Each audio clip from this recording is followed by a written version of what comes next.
Hello everyone, it is Thursday, the 29th of January 2026 and this is your weekly Grass10 update on the dairy edge.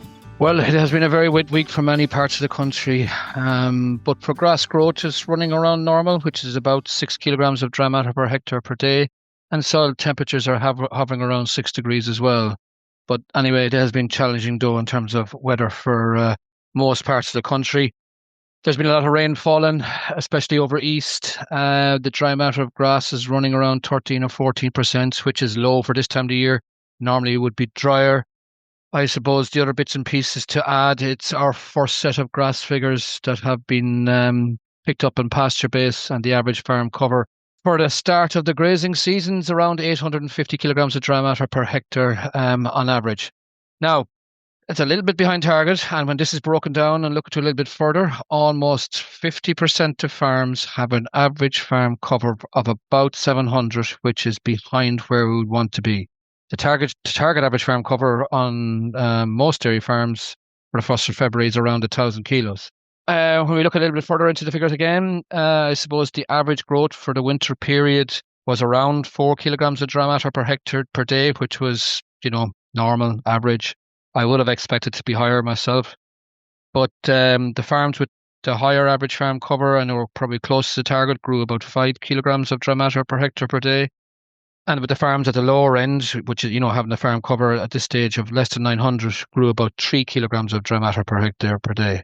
You could say it's the principle of grass supply determining growth rates. Where there's more grass, there was greater growth, all right, and where there was lower amount of grass, there was lower level of growth. So I suppose, what does that mean then?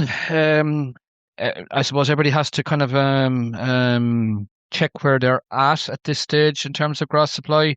We know there's a big demand there for many dairy farms in particular. Some farmers still have to complete an average farm cover assessment, and for those farms who are tight on feed supply, which will generally be the southern rim, given the way the weather came last year, this is a must now to walk the farm in the week ahead before things get really, really busy. Then if we move on to the spring grazing targets, as mentioned earlier, the industry target for dairy farms anyway would be to have an opening farm cover of 1,000 kilos on the 1st of February.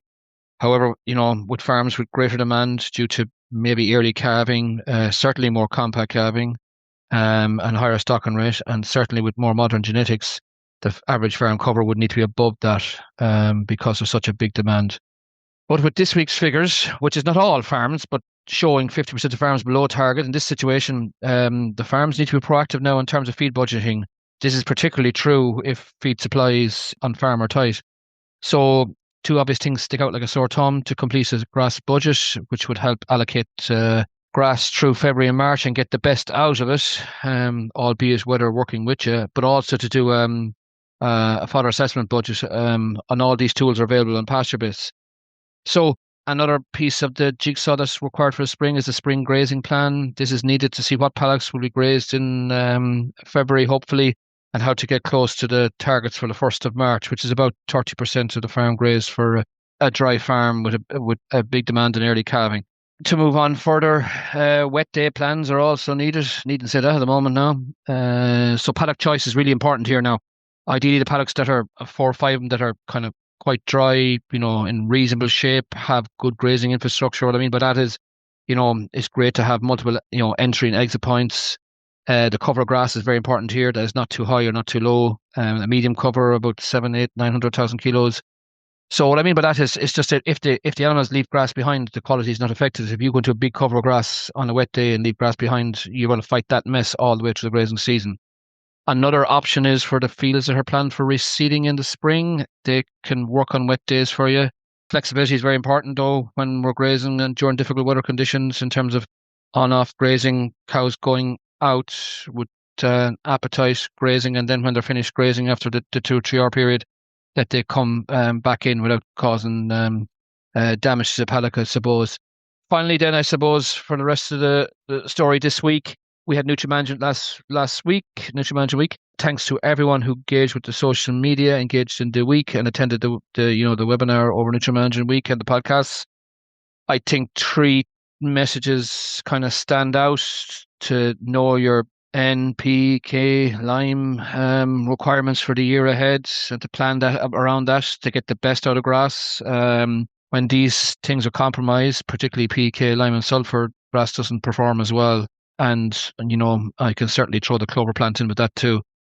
So I suppose the next message was to go with early nitrogen, be it from the fertilizer source or the slurry source. Hopefully, if the weather dried up a bit, because it would help things to get applied. Soil temperatures are not bad at the moment, and from many farms, we need to boost grass supply given demand and given where we're at.